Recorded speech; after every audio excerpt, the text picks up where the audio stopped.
Hey everyone, and welcome back to Fine Print. This is episode 1 of part 2 of the India series.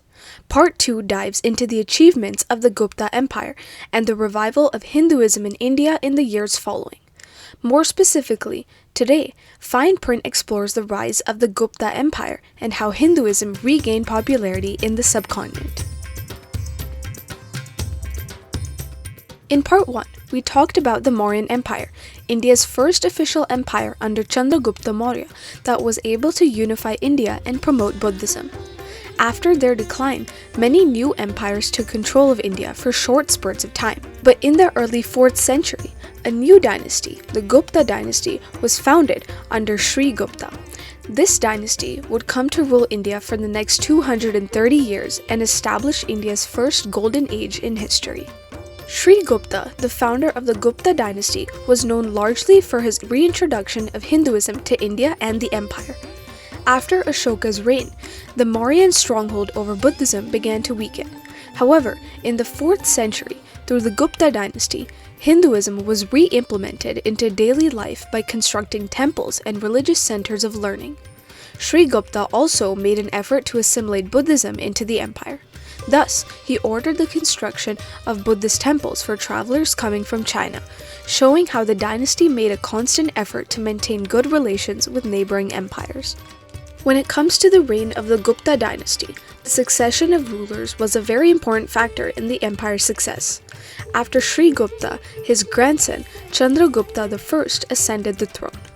In his reign, the Gupta dynasty expanded from just the state of Bengal to almost all of North India, largely through military conquests and the consolidation of power.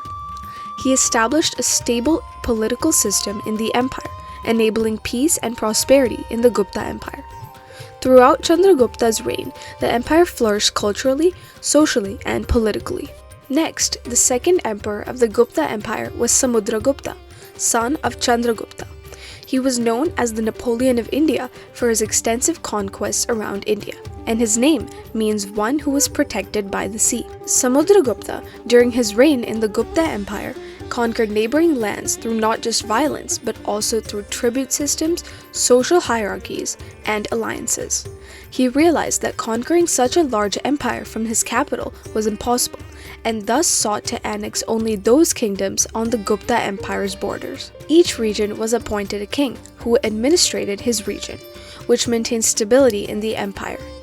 Despite his extensive conquests, Samudragupta could not manage to create an empire spanning across India, as the southern Indian empires remained largely untouched. Regarding his interests, Samudragupta was a strong devotee of the arts. He played the veena, which was an Indian instrument, and also wrote poetry. Although he was known for conquering nearby lands, he was a very compassionate ruler who cared for the welfare of his people.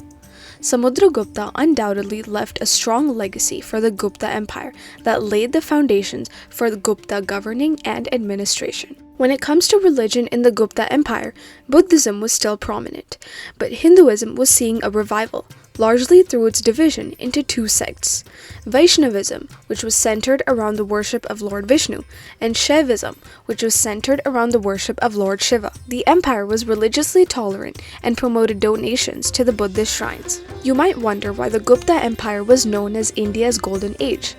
By name, a golden age sounds like an era of extreme wealth and financial prosperity. And no doubt, the Gupta Empire did enjoy this. But a golden age, along with financial prosperity, also includes advancements in technology, arts, governance, militaries, and administration, and is largely accompanied by an era of peace and cordial relations with neighboring empires. As for the Gupta Empire, they were able to unify the majority of the Indian subcontinent for the first time in the last 500 years. The decimal system, the creation of the numeral 0, and advancements in astronomy, math, and science were also innovations of the Golden Age. Many scholars also flourished in India due to peace and stability in the empire. If you enjoyed today's episode, be sure to keep following Fine Print for more episodes. In the next episode, we will continue part 2 of the India series, where we talk about the creation of Hindu scriptures and epics. Until then, keep following Fine Print and keep reading between the lines.